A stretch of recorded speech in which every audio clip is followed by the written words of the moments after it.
Going to be a bit of a rant video, I guess, so to speak. Tomorrow's the elections for the House and Senate, and unfortunately, we're going to have millions of people voting to represent them, whether it be for the Democrats or the Republicans. A lot is at stake. There are many seats that are available, 35 in the Senate and 435 in the House. I made a prediction video. Go check that out if you want. I was a little bit more detailed about what I think, and I opinionated about what's going to happen. As I said, due to recent detrimental circumstances facing the nation, I think the Democrats blew it with the COVID restrictions, as well as a tanking economy that followed with it, and basically descending the nation into a soon to be terrible recession that's going to befall us in the next 12 to 24 months. And I've been saying for quite some time, why do people vote? Why do you vote personally? And I always get a conflicting response. Well, it's a two-party system. You know, we're voting for the lesser of two evils. Now, how long have you been saying that to yourselves? Has anything really changed in your life by voting for somebody who cannot possibly represent you?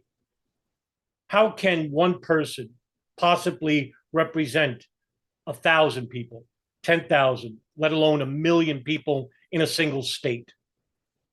Have they ever come to your door and asked you what you wanted to change?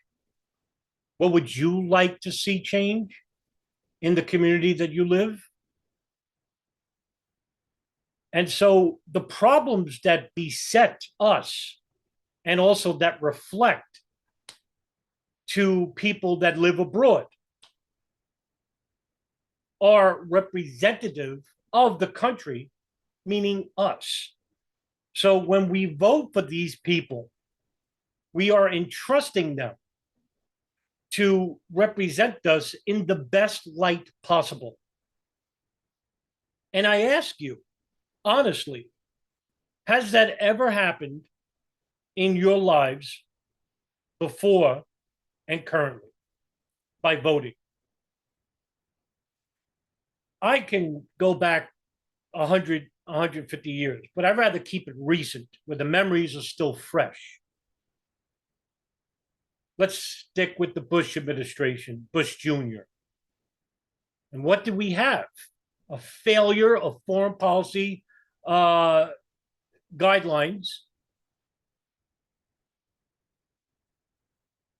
a tanking economy, a slow destruction of the unions, and an attack on civil liberties. And what they told us after the events of 9/11 was that we need to basically alleviate or eliminate certain civil liberties to keep us safe.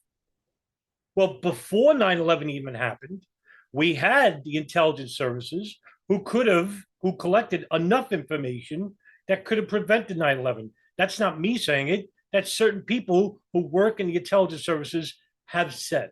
And I've interviewed some of these people. The Obama administration. We had enough of 8 years of Bush. The country needed a change. And here we have an African American, literate, a Harvard scholar, constitutional scholar, handsome devil. And he is running on hope and change. Well, when he was elected, and both times he won by unanimously killing his opponent, did anything really change for, say, the minority communities? In fact, one can make the argument that in states like New York, like mine, saw a gradual decline in the housing market as rent increases skyrocketed. Uh, the housing industry, which saw taxes rise through the roof. In fact, I think Suffolk County in Long Island is one of the highest tax rates and highest tax brackets for the housing market in the country. Need I remind you the slow uh, degradation of Southern California when the tech industry boomed under the Obama administration, leaving medium household incomes, and those obviously of the uh, low income families without homes, apartments. They couldn't afford it anymore. The cost of living went through the roof.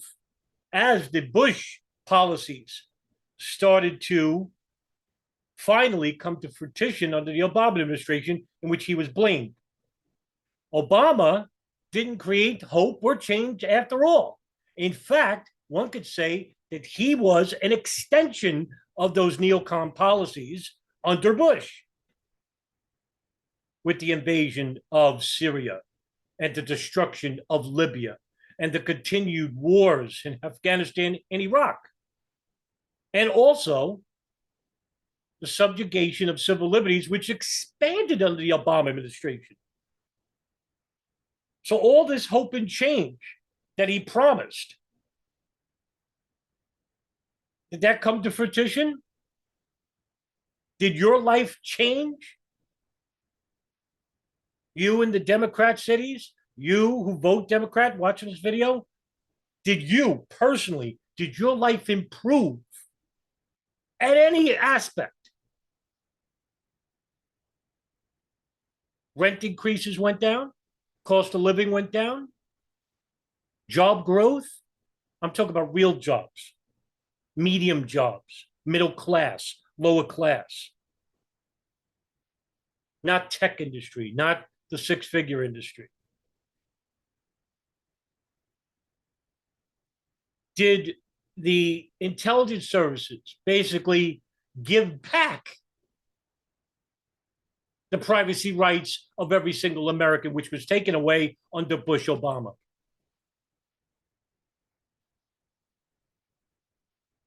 After 8 years of Obama, here came Trump. And I'm 52 and I never saw anything like this guy. Now, I'm familiar who Donald Trump was. He was a millionaire, construction magnate, real estate magnate here in New York City. He has a mixed reception here in New York. And I basically wrote him off after I didn't hear from him for a while. I knew he was running a reality show, but I think even he shocked the world when he ran against Clinton. And even during the running up to the primaries, the media basically treated him like a pariah. And I never seen anything like it. I think the most hated president in my lifetime was Ronald Reagan. And boy, oh boy, did the media really slam this guy. And I think that was basically because he wasn't really an establishment man. He had no experience in politics. And anyone that dared run up against him basically didn't get the backing, because for 8 years, Obama and the Democrats alienated the conservatives. Now, there's a lot of conservatives. I don't want to say a lot. So there's a good amount of conservatives, Republicans, that vote Republican anyway, that hated Obama, not because of his policies, which you would have been right to hate him, but because he was black, because he was a Democrat, because he was seen as a socialist, because he was seen as a communist, because he was seen as a Muslim. And who did that? Not the people, but Republican pundits. People like Sean Hannity and Rush Limbaugh and Glenn Beck, those idiots. And they helped to create a fervor within the fabric of American society who hate Democrats. What Obama should have done is basically what Biden should have done. But instead, they helped to fracture the country along with the media behind them, like CNN and MSNBC, ABC,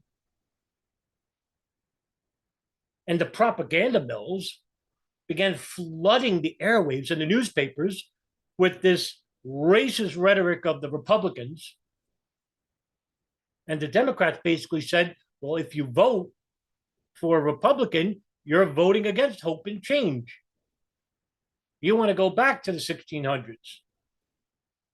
So Trump ran on this rhetoric and knew exactly what the crowd needed. So he catered to the middle class and the lower class, even though there's a lot of minorities in them. Well, he planted to them as well. I don't think Trump is a racist. He might be. But one thing that all these presidential elects and Congress people have is they know how to work a crowd. They know exactly what to say and when to say it. And they're all good liars, especially the establishment types. But Trump is basically a born liar. So Trump knew how to rile up these people. You had enough of these democratic socialist ideals? Vote for me.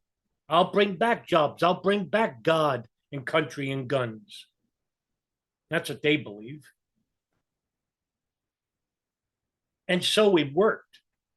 And the Democrats, basically, who are so out of touch with the common people who helped to divide this country with their divisive issues of sexuality, politics, religion.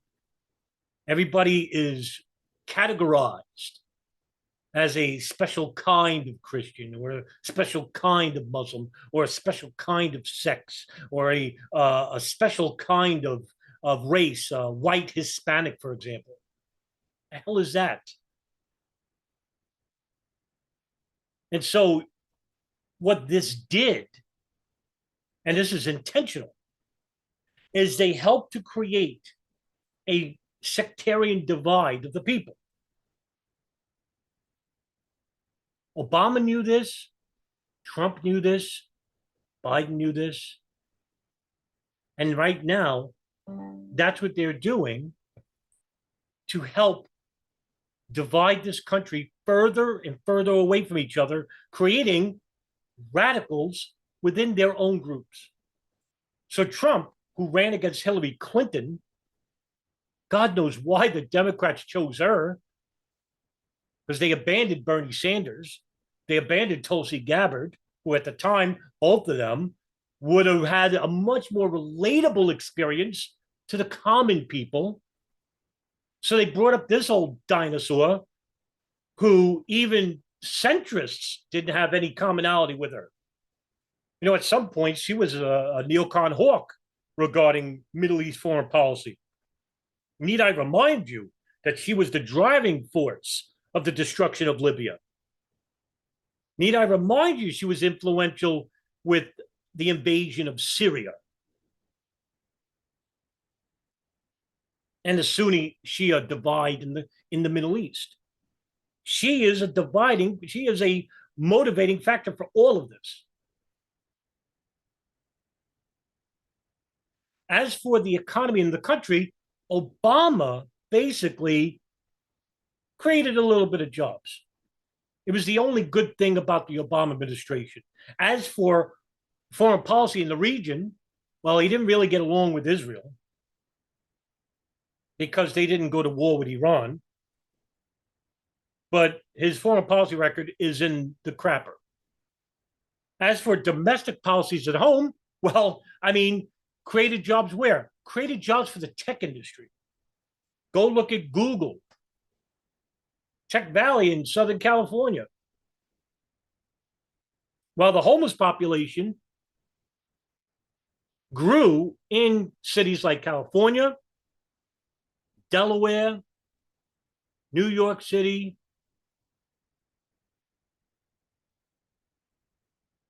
Trump came in and promised you the world, everything under the sun. I'm not an establishment man. They hate me for me being beautiful because I'm cool and I'm hip. And then they put him on these stages and think there's a debate going on. Meanwhile, it's just a slop fest. You can't really debate when you have a minute to talk about certain issues, big issues that affect all of us. How can you give an answer in a minute, 5 minutes? The looming issues, war, the economy, our health, our education. And you want Trump and Clinton to basically repair the errors of the past presidents and administrations in less than 4 years? So miraculously, Trump won, to his shock. And according to the memoirs of, I forgot the author who wrote the book on Hillary Clinton, she was left in tears in the backstage. She couldn't believe it.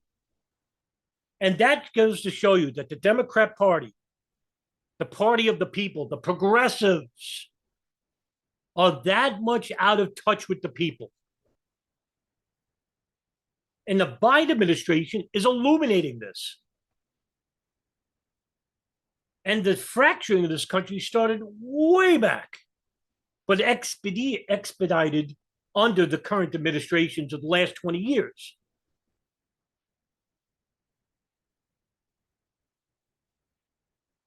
So with 4 years of Trump, what do we get? Well, the only good thing I could say is not a new war. First time that happened in 40 years. But he did continue the policies of Bush Obama. We stood in Iraq. We stood in Afghanistan. Job growth stagnated. The foreign lobbies of the Gulf and Israel continued on as they bought our politicians, which started even before I was born. Nothing fundamentally changed. And the conservatives, those far, not all of them, I'm going to call them the Trump base, became more and more fervent. Trump used to hold rallies every 2 months, every month at one point, making sure that the people never, ever went back to the socialist policies of the Democrat Party, the communists, the evil atheists, these people that hate God and country, instead of trying to repair the people, bringing everyone together. Hey, I know you may not give me a chance, but I want to give you a chance to love each other, to welcome each other, because we are a single nation. No, Trump did the opposite. He created furthering divide in the political spectrum, in the religious spectrum, in the racial spectrum. He did it all. And he didn't play ball with the establishment types, which is the reason why he fired neocon hawk John Bolton, to everyone's shock. I mean, this guy was firing people left and right, people that he employed in certain areas of the government. He didn't like Mike Pence as vice president. He didn't like his national security advisor. He didn't like his joint chiefs of staff.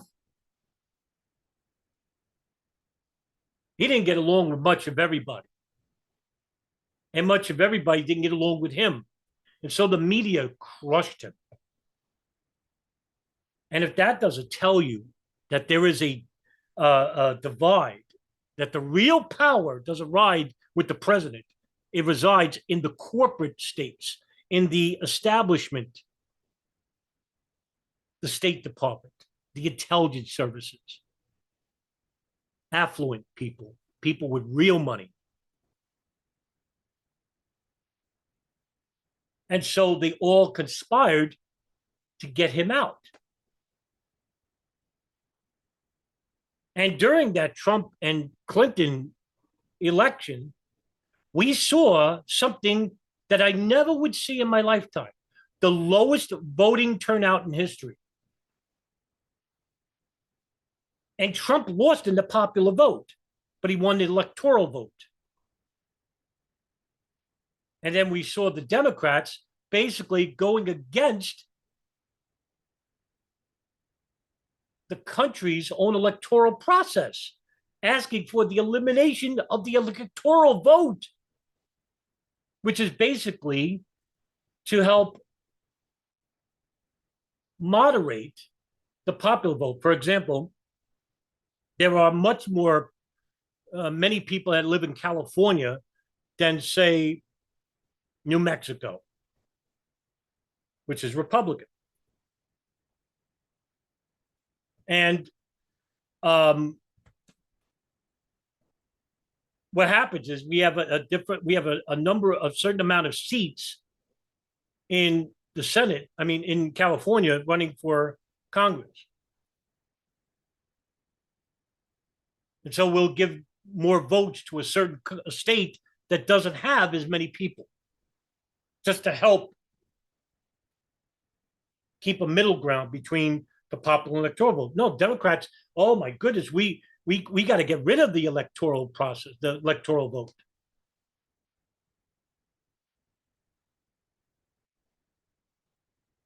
And so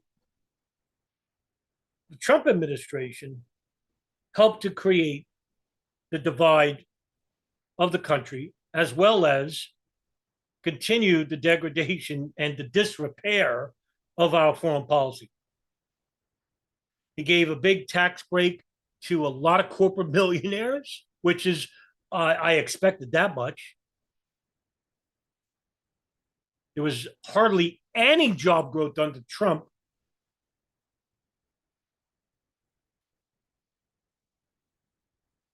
And we suffered, just like we suffered under Obama, just like we suffered under Bush. And so in the next election, we saw Joe Biden, a career establishment man, run against Donald Trump. Now, the Democrats again abandoned Bernie Sanders, even though he probably would have been a much better presidential elect, because a lot of people between the 18 to 35 bracket liked Bernie Sanders more so than Biden. However, in a remarkable turnaround, we saw the most people vote in history, when just 4 years ago we saw the lowest voting turnout in history. And Biden won. And what did Biden do? Well, he ran on the changes of the country, saying that we're going to give back the minorities and those who were alienated under Trump. We're going to give back their voice. We're 2 years in. With a pandemic raging, finally, the mandates have been alleviated. With the loss of the middle class and lower class job structures, which were enormous in this city. And I can't tell you how many businesses shut down and have not been reopened in Manhattan alone.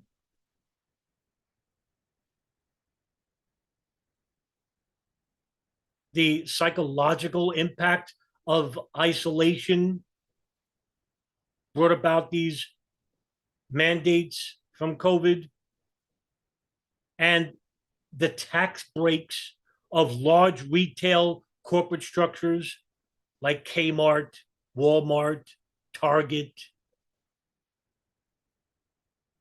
And of course, the abandonment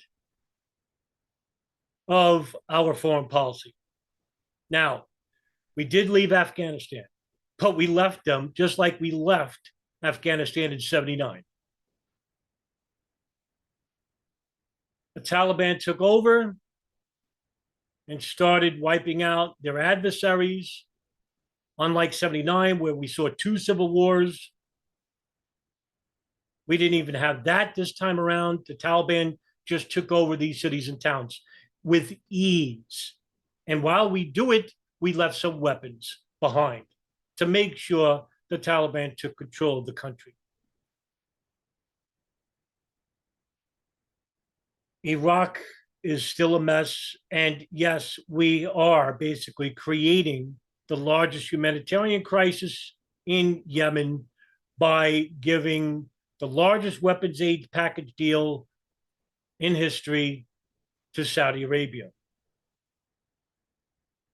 And of course, the Ukraine conflict, which was started under the Obama administration by creating a coup d'etat of its president, Viktor Yushchenko, by training and supplying weapons to these ultra nationalists that had a relationship with the American intelligence services that go back to the Cold War. So our conflict with Russia has been revisited. The media got behind us and basically said that if you're against democracy and you're against Ukraine, then you are a racist. You are a Nazi, helping to create the divide of this country. The jobs that were given back after the mandates were lifted were counted as job growth. And that is possibly the only thing that Biden is going to be running on. I mean, he's basically begging people to keep the House and Senate blue. And here we go. Every 4 years, the people have a bout of amnesia. They forget about the sins of the past administrations, the egregious crimes that happened under the past and current administrations, and then find themselves in a quandary. What do? We can't vote for anybody else. We have this system. We might as well stick with it. Almost like someone who finds out that they have cancer. Instead of getting all of the cancer out, you get a little bit and say, you know what? It's the only thing we have. I don't want to force change. I don't want to sacrifice my little possessions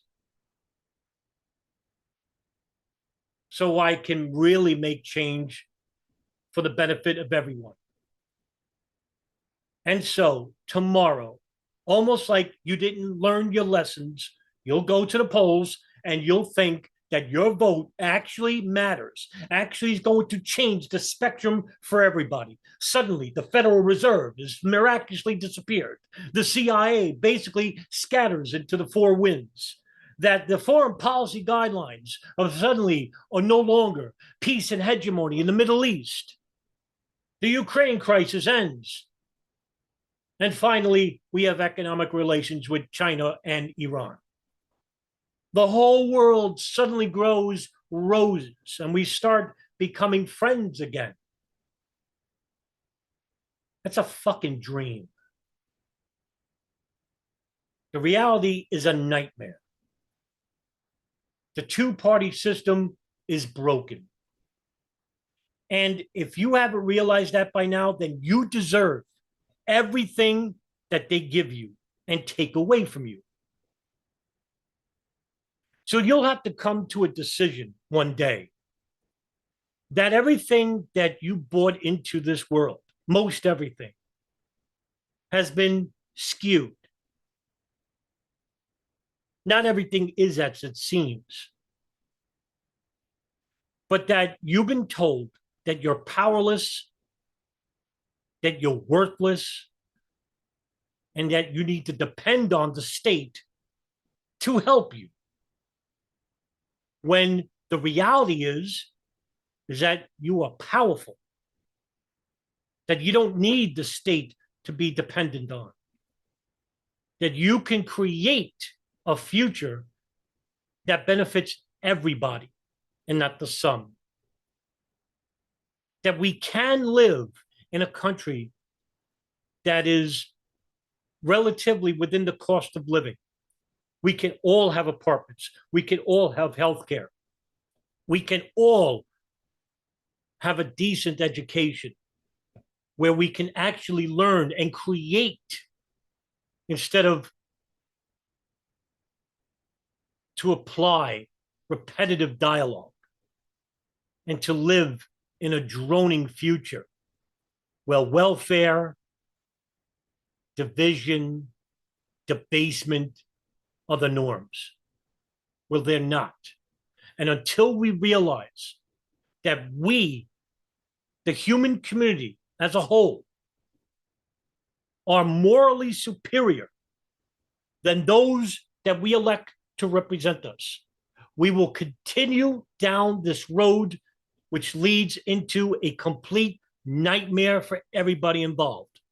But you're going to have to believe this. Give a little bit of faith to your next door neighbor. Give a little bit of faith to the person next to you. And if that has to come with an awakening of sorts, that we're not powerless, that we're indeed influential and powerful,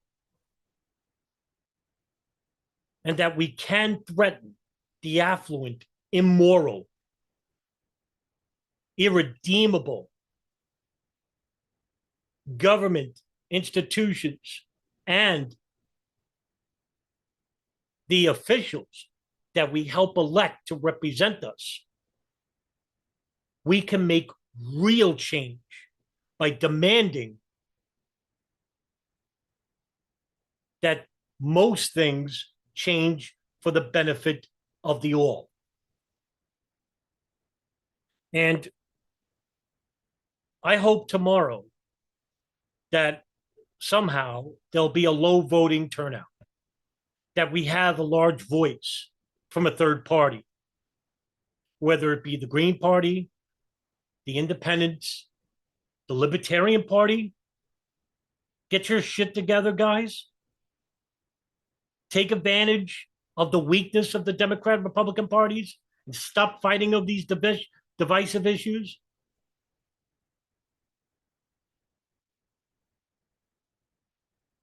And let's threaten the establishment with our voice. And to end it, I'm going to let Jill Stein speak on the failure of the two-party system. If you can't put your values into your vote, then democracy is lost at sea. We have no moral compass, and that's exactly where we are right now.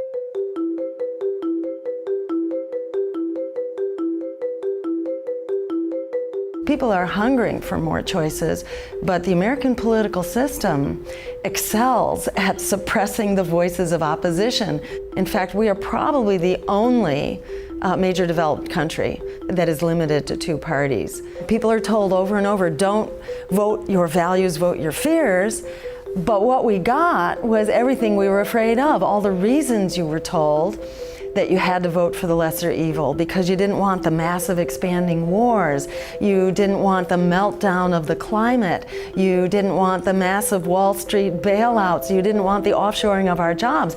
These are all things that were brought to us, signed, sealed, and delivered by a Democratic White House with two Democratic houses of Congress. We have a few things to learn about democracy in our own country, that we need to allow opposition voices and opposition political parties. That's how we get to real democracy.